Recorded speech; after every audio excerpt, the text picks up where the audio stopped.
नमस्कार दोस्तों। जैसा कि आप सभी को पता है, राजस्थान फोर्थ ग्रेड के एग्जाम कंप्लीट हो चुके हैं।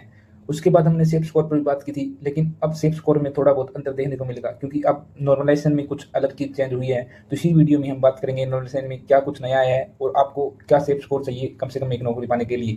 तो चलो स्टार्ट करते हैं। इस वीडियो में हम क्या क्या टॉपिक पर बात करने वाले हैं आपको बता चुके हैं। सबसे पहले हम बात करेंगे नॉर्मलाइजेशन।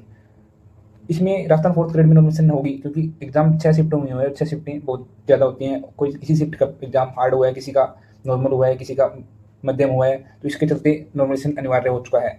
और अध्यक्ष जी ने सामने इंटरव्यू देकर बता भी दिया है कि नॉमिनेशन होगा। फोर्थ ग्रेड का एग्जाम जो है 3 दिनों में 6 शिफ्टों में कंप्लीट हो चुका है। और क्योंकि नॉमिनेशन इसलिए भी अनिवार्य है क्योंकि अब की बार राजस्थान में फोर्थ ग्रेड के एग्जाम में ना तो ये एग्जाम पेपर बांट दिया गया स्टूडेंट्स को और ना ही किसी भी ऑनलाइन प्लेटफॉर्म यूट्यूब या किसी चैनल पे आपको पेपर का सोल्यूशन करवाया गया है।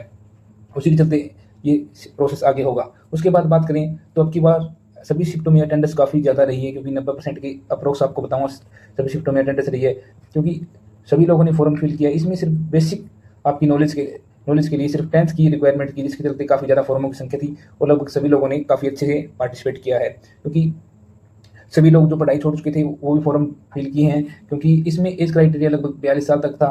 तो सभी ने इसमें फॉर्म फिल किया, चाहे उनकी तैयारी हो ना हो, उनके घर के पास सेंटर मिला तो एग्जाम देने के लिए चले गए हैं, जैसे भी हो। लेकिन मैं आपको बता दूं कंपटीशन उन्हीं 4 से 5 लाख बच्चों में है जो लगातार एग्जाम्स की तैयारी कर रहे हैं। उनमें से कुछ की छटाई भी हो जाएगी। अब बात करें नॉर्मलाइजेशन रूल पर। अध्यक्ष जी ने कुछ नया नॉर्मलाइजेशन रूल के ऊपर बात की है, वो मैं बता देता हूँ आपको क्या है। कि उन्होंने बताया कि परसेंटाइल के हिसाब से होगा। जैसे हम आगे बात करते हैं कि उन्होंने बताया कि नॉर्मलाइजेशन हमारी शिफ्ट की परसेंटाइल के हिसाब से होगा क्योंकि शिफ्ट वाइज देखा जाएगा अभी कट ऑफ में क्या फ्लक्चुएट आ रहा है, क्या अंतर आ रहा है, कितन कौन सी शिफ्ट में परसेंटाइल स्कोर ज़्यादा हो रहा है, किसमें कम हो रहा है, उसके हिसाब से नॉर्मलाइजेशन होगा। परसेंटाइल और परसेंटेज में अंतर है क्योंकि परसेंटाइल लिखी जाती है रैंक के हिसाब से, आप टोटल बच्चों में कहाँ स्टैंड करते हो उसके हिसाब से आपको नॉर्मलाइजेशन स्कोर मिलेगा और परसेंटेज होती है 100 नंबर में से। तो इसी के चलते काफ़ी ज़्यादा अंतर देखने को तो शायद नहीं मिलेगा, लेकिन कुछ हद तक अंतर देखने को मिलेगा क्योंकि कई शिफ्टें थोड़ी हार्ड थी, कई आसान थी, उसके चलते ये आपको अंतर देखने को मिलेगा। उसके बाद बताऊं तो इस नॉमिनेशन के बाद क्या कट ऑफ पे कोई फर्क पड़ेगा? जी हाँ, कट ऑफ पे फर्क पड़ेगा क्योंकि नॉमिनेशन का रूल यही होता है कि ऊपर वाली शिफ्ट को, आसान वाले पेपर को नंबर कम करना और ज़्यादा हार्ड वाले पेपर में नंबर ज़्यादा करना, या दोनों को जोड़कर औसत निकाल के कैसे काम किया जाता है।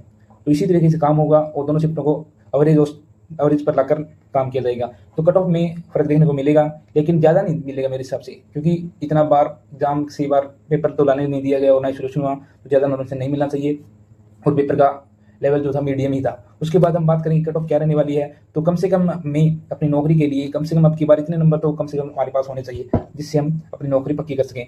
तो आपको बात करूं कट ऑफ के बारे में, तो पहले हमने बात की थी कट ऑफ के बारे में और अब बात कर रहे हैं। तो इसमें आपको बता दूं 78 से 82 जनरल कैंडिडेट्स के लिए, यहाँ पर मैं आपको बता दूं 100% आपकी जॉब कन्फर्म हो जाएगी।